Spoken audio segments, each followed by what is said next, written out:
سلامونه ګرانو کتونکو، زه یم زرمیشه خان. تاسو ګورئ زرمیشه خان یوټیوب چینل. امید لرم چې تاسو به ښه او ستاسو د دعاګانو سره زه بالکل ټیک یم. نننی ټاپک چې دی هغه د نارینه‌و باره کې دی. د نارینه داسې 11 عادتونه چې ښځې هیڅکله هم نه خوښوي. اولنی دا عادت چې ښځې باندې هر وخت کې شک کول. که تاسو اکثر لیدلی وي نو داسې نارینه وي چې هغوی هر وخت کې خپل ښځې باندې شک کوي. که کور ته څوک راشي او سلام ورته وکړي نو هغې ته هم شک په نظر ګوري. که بهر ته ځي نو که ځان سنبال کړي نو هغه په هغې باندې هم اعتراض. یعنې داسې وړې وړې خبرې وي چې هغې باندې هغه شک کوي. دا خبرې ډېرې وړې وي، خو دا چې کله ښځې ته په شک نظر ګوري یا ته بیا په شک په نظر باندې څه خبره وکړي یا داسې تاسو ترمنځ څه جنګ راشي نو دې سره د ښځې زړه چې دی هغه ډېر زیات ستړی کېږي. ځکه ښځې په زړه کې هیڅ هم نه لري بل چاته. هغه صرف خپل خاوند سره مینه لري او هغه صرف خپل د خاوند وي. د هغې باوجود چې سړی شک کوي نو دې نه ښځه ډېره تنګ کېږي. دویم عادت دا چې د ښځې سره مینه هیڅ نه کول. اکثر داسې وي چې کله جنۍ واده شوي نه وي نو سړی چې وي یا هلک چې وي هغه ډېر زیات مینې اظهار کوي خپل دې جنۍ ته، ښځې ته، او ډېر ښایسته خبرې ورسره کوي. وایي واده نه پس په ډېره خوشحاله ساتمه. خو کله چې واده شي نو دا مینه پته نشته چې دا کمه شي بیا دا ولې. یا شاید سړي زړه کې به دا وي چې وس خو دا زما ده، دا د ما نه هېڅکله چېرته تللی نه شي. خو داسې خبره نه ده. کله چې یو جنۍ ستا کور له راشي نو هغه ستا دپاره راغلي نو بیا تاله پکار وي چې ته هغې سره ډېره مینه وکړي، ډېر عزت وله ورکړي، ډېر قدر وله ورکړي. دریم، ښځې ته پام او توجه هېڅ نه کول. ښځې له کله چې سړی توجه نه ورکوي په دې باندې ښځه ډېر زیات خفه کېږي او دا عادت یې بالکل خپل د سړي خوښ نه وي. ښځې ته هره خبره کې دروغ ویل. ګوره کله چې ته یو څه خبره کې دروغ ووایې نو هغه دروغ چې دی کله ناکله ښځې ته پته لګي او کله چې هغې ته پته ولګي چې زما د خاوند ما ته دروغ ویل دی نو په دې باندې د هغې زړه بالکل ماتېږي.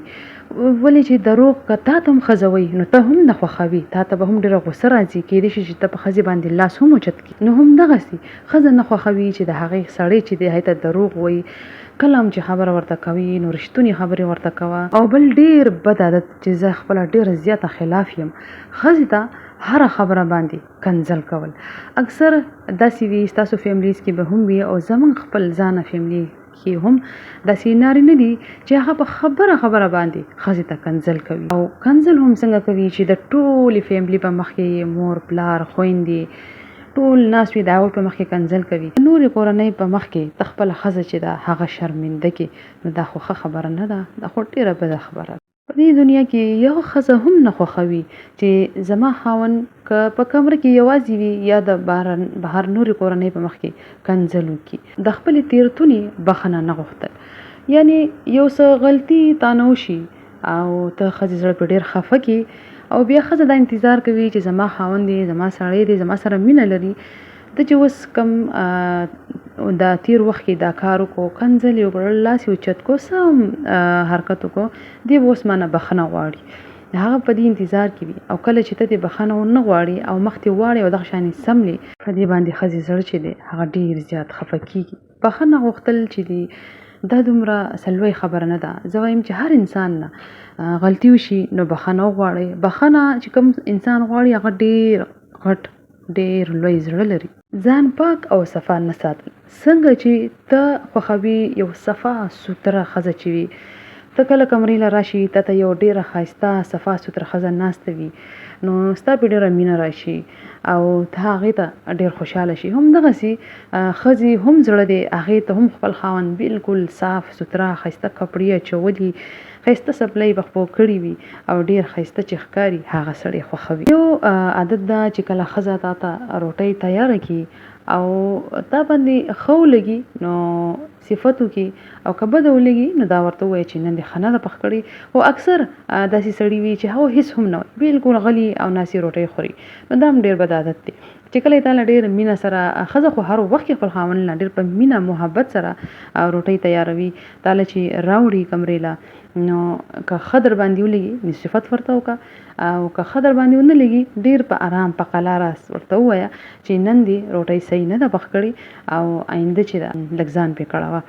نو هغه به درته مسکی شي په خندا شي او ووایي چې انشاءالله خیال به ساتم. اخرنی عادت دا دی چې ښځې ته ګیفټ نه راوړل، یعنی بهر ته لاړ شي ښځې زړه دی هغه هم غواړي چې ته هغې ته ښایسته کپړې راوړې، ښایسته پیزار راوړې یا بل څه تحفه وي هغه راوړي. څوک ډېر طاقت لري هغې چې دي هغې کله سوني داسې شیزونه چې دي هغه په ګیفټ کې راوړي او اکثر داسې سړي وي چې هغوی هېڅ هم نه راوړي. هغې چې بهر لاړ شي ښځه په تمه وي خو هغوی هېڅ هم نه راوړي، تش تور را رواني.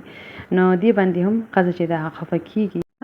ځکه ښځې چې وي هغه تحفو ته، کپړو ته، پیزارو ته، جیولري ته، دې شیانو ته ډېر زیاته خوشحالېږي. یو څو عادتونه چې دا ښځه هېڅکله په سړي کې نه خوښوي. که غواړي چې کور دې جنت جوړ شي او یو بهترین خاوند اوسي نو دغه یو څو بد عادتونه چې دي دا د ځان نه لرې که. ښځه خو حسیم ستا ښځه ده، ستا په نکاح کې ده، تا سره محبت لري، مینه لري، ستا قدر کوي، ستا عزت کوي. چې کله ته دا یو څو عادتونه لرکې او د دې په اپوزټ د سره دې عادتونو ډېر ښه هغې ته ورکوي، د هغې هم قدر کوي، عزت کوي، تحفې وله راوړي، نو هغه به ستا نه ډېره خوشحاله ستاسو ژوند چې دی هغه به ډېر په خوشحالۍ سره مخکې تېرېږي. امید لرم چې ویډیو به ستاسو خوښه شوي. الله په امان.